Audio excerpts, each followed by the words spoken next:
This video shows care coordinators how to monitor the Triage dashboard within the Lifeguard remote monitoring platform.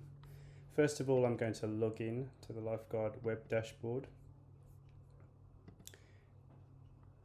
And this will take me to my Triage screen.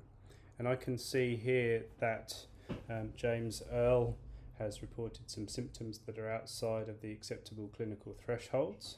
So I'm going to click on James, and it's going to show me some more detail about what it is that he's reported.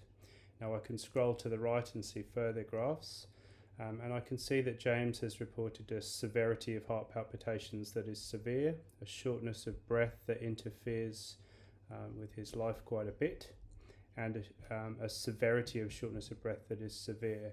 So obviously I need to spend some time thinking about how I'm going to approach and triage James. One option would be to send him a message via the Lifeguard app, which I'll show in a separate video.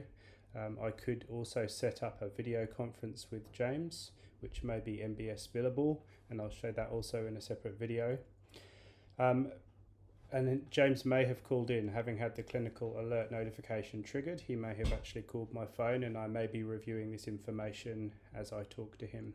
If I want to go and get more information, so more complete graphs of the history of his data beyond the last week, I can click on reports and go and see a full set of his data.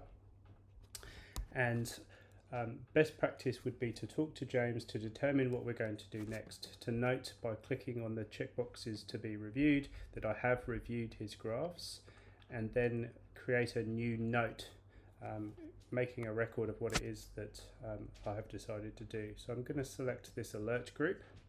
I'm going to say have spoken with James and agreed that he will come in for an urgent GP appointment.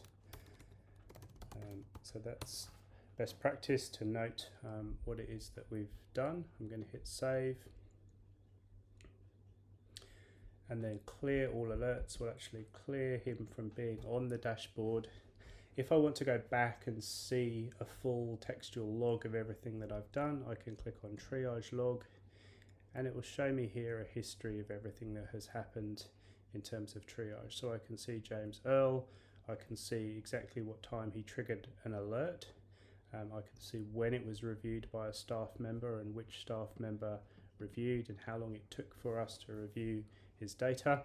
I can see what it was that triggered this clinical alert, and then I can see a correlated version of my triage notes, which keep a record of what I did in response to this.